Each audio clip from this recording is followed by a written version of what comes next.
मैं ओम प्रकाश सिंह आचार्य डॉक्टर देवेंद्र पाल सरस्वती विद्या मंदिर inter college Bilari की ओर से कक्षा 10 के भैया बहनों के लिए एक वीडियो लेकर आया हूँ। विषय है उसका अलंकार। अब है बात के अलंकार है क्या। अलंकार दो शब्दों से मिलकर बना है, अलम प्लस कार, जिसका अर्थ है जो काव्य की शोभा बढ़ाए। दूसरे अर्थों में यदि हम कहें, जिस प्रकार आभूषण या गहनों के द्वारा स्त्री की सुंदरता बढ़ जाती है, उसी तरह से काव्य की शोभा बढ़ाने के लिए अलंकारों का प्रयोग किया जाता है। अब बात आती है कि अलंकार के भेद। तो अलंकार दो प्रकार के होते हैं। नंबर 1 शब्दालंकार और नंबर 2 अर्थालंकार। शब्दालंकार की परिभाषा की बात करें यदि हम, तो जहाँ पर काव्य में शब्दों के द्वारा चमत्कार उत्पन्न होता है, वहाँ पर शब्दालंकार होता है। जैसे तरनी तनुजा तट तमाल तरवर बहुछाए, तो यहाँ तावर्ण को इस तरह से प्रस्तुत किया गया है कि वहाँ पर काव्य की शोभा बढ़ रही है। अब नंबर 2 बात करें अर्थालंकार की परिभाषा, तो यहाँ पर काव्य में जो काव्य प्रस्तुत किया जाता है, उसका जो अर्थ निकलता है, उससे काव्य की सुंदरता बढ़ जाती है, तो वहाँ पर अर्थालंकार होता है। कक्षा 10 में 3 अलंकार हैं। अर्थालंकार में का में उपमा अलंकार,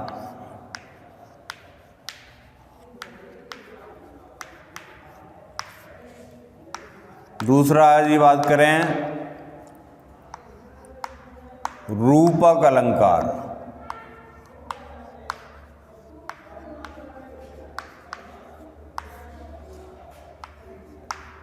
तीसरा अलंकार है उत्प्रेक्षा अलंकार।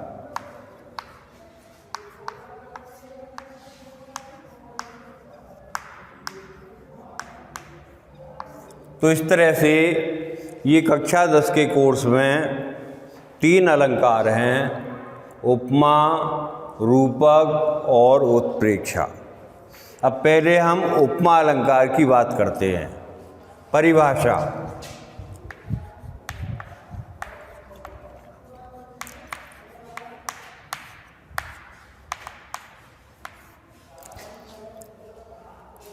परिभाषा में जहाँ पर दो वस्तुओं की तुलना समान गुण धर्म के आधार पर की जाती है तथा इसके वाचक शब्द सी सरिस सम आते हैं, वहाँ पर उपमा अलंकार होता है।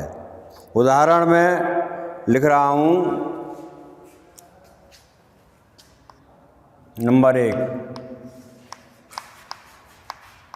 हरिपद कोमल कमल से।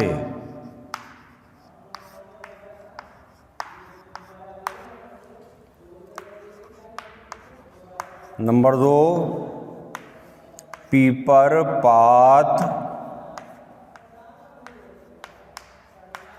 सरिस मन डोला।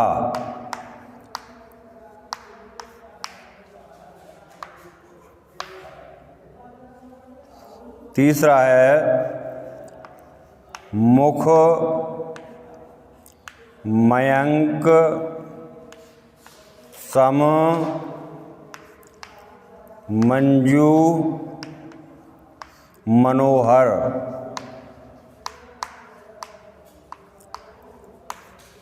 मैंने बताया था इसमें उपमा अलंकार में कि इसके जो वाचक शब्द हैं से, सरिस, सम जहाँ आते हैं वहाँ पर उपमा अलंकार होता है। तो तीनों जो वाचक शब्द आए हैं उन तीनों के उदाहरण मैंने यहाँ लिख दिए हैं। हरिपद कोमल कमल से, पीपर पास सरिसमंडोला, मुख मयंक सब मंजू मनोहर। स्पष्टीकरण में यदि हम बात करें तो पहली से की बात करें, हरिपद कोमल कमल से, तो यहाँ लिखेंगे स्पष्टीकरण में, यहाँ पर वाचक शब्द से के आने के कारण उपमा अलंकार है।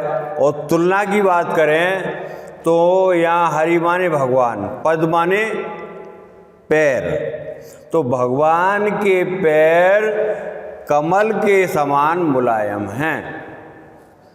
दूसरे में पीपर पास सरिसमंडोला, यहाँ पर पीपल के पत्ते की तुलना मन से की गई है। जैसे हवा के वेग से पीपल का पत्ता हिलता है, ऐसे ही कभी कभी हमारा मन भी किसी बात को लेकर के हिल जाता है, डोल जाता है। मुख मयंक सम मंजू मनोहर, तो यहाँ पर मुख की तुलना, मयंक माने चंद्रमा, तो मुख की तुलना चंद्रमा से की गई है, इसलिए यहाँ पर उपमा अलंकार है। तो ये उपमा अलंकार के भेद हो गए, उदाहरण और स्पष्टीकरण। अब दूसरा अलंकार आता है रूपक अलंकार। रूपक अलंकार में जहाँ पर उपमेय में उपमान का उपमेय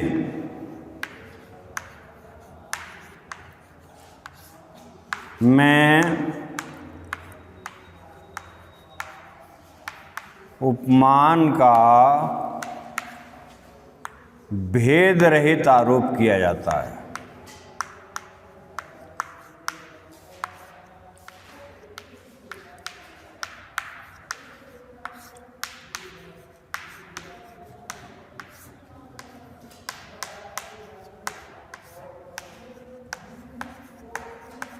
वहाँ पर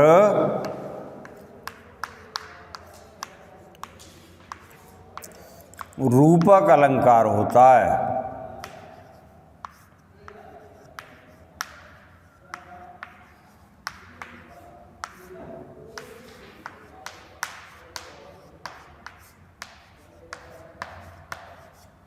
अब बात करें हम उदाहरण की,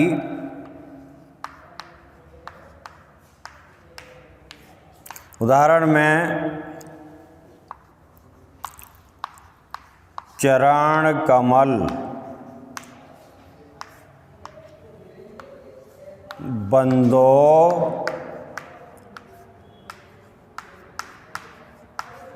हरी राई, तो यहाँ पर चरण का कमल पर भेद रहित आरोप किया गया है। स्पष्टीकरण में लिखेंगे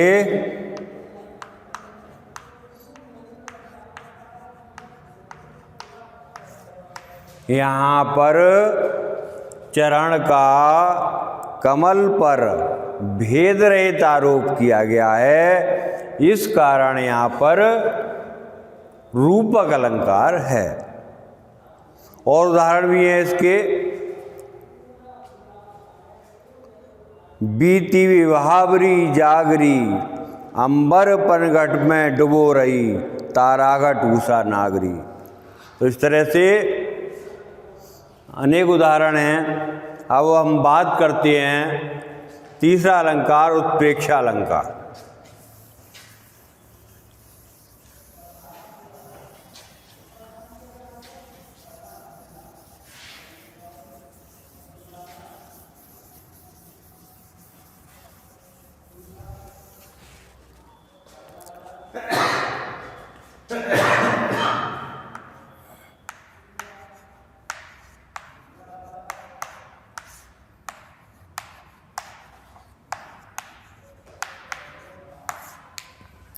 परिभाषा में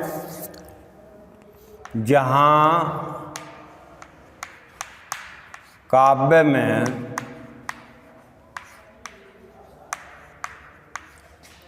उपमेय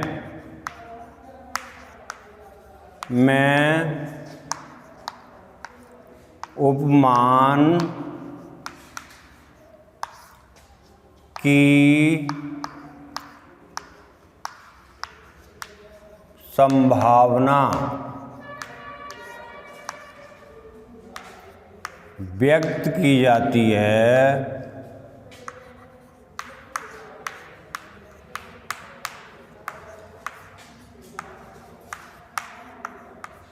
तथा इसके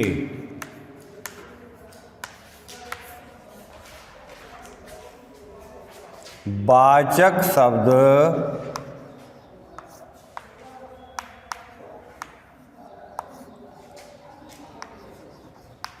मनहु, मानो,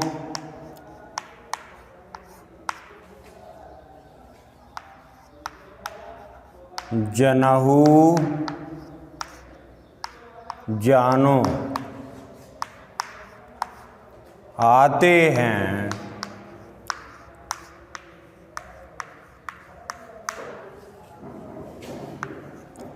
वहाँ पर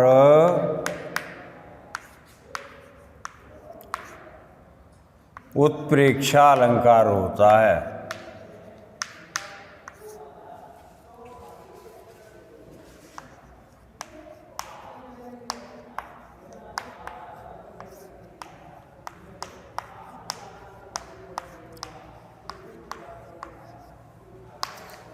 यानी उत्प्रेक्षा अलंकार में उपमेय में उपमान की संभावना व्यक्त करते हैं और इसके वाचक शब्द मनहु, मानो, जनहु, जानो आते हैं। उदाहरण है मानो, झूम,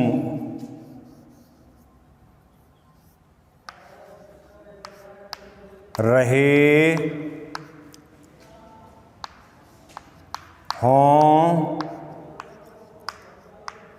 तरु भी,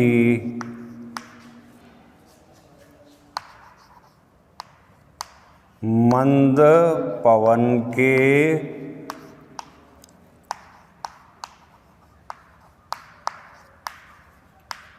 झोंकों से। और भी उदाहरण लिख सकते हैं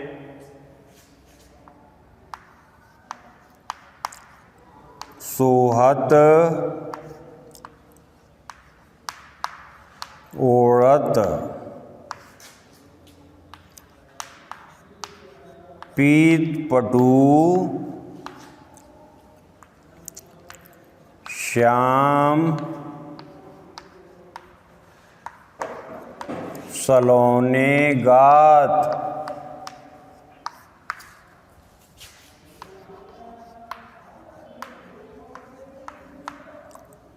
मनहु, नीलमणि,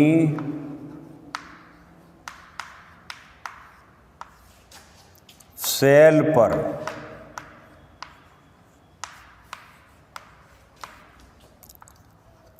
आतप, पर्यो, प्रभात। तो यहाँ पर अगर देखें हम, यहाँ ये मानववाचक शब्द आ गया, इससे पता चलता है कि यहाँ पर उत्प्रेक्षा अलंकार है। यहाँ मनहुवाचक शब्द आ गया है। तो इन दोनों में ये वाचक शब्द आने के कारण इस स्पष्टीकरण में लिखेंगे। पहला उदाहरण है मानववाचक शब्द आने के कारण यहाँ पर उत्प्रेक्षा अलंकार है। यहाँ पर मनहुवाचक शब्द आने के कारण तब उत्प्रेक्षा अलंकार है। तो इस तरह से ये आपकी कक्षा में 3 अलंकार हैं, उपमा, रूपक, उत्प्रेक्षा। तो इन अलंकारों को ध्यान से याद करेंगे, और क्योंकि ये हर परीक्षा का अंग रहते हैं, हर परीक्षा में पूछे जाते हैं, तो ये हमें कंठस्थ भी हो जाने चाहिए। और छात्र पूरी वीडियो देखें, उसके बाद जो काम मिले उसको करें, और इसके बाद मिलते हैं अगली वीडियो में। धन्यवाद।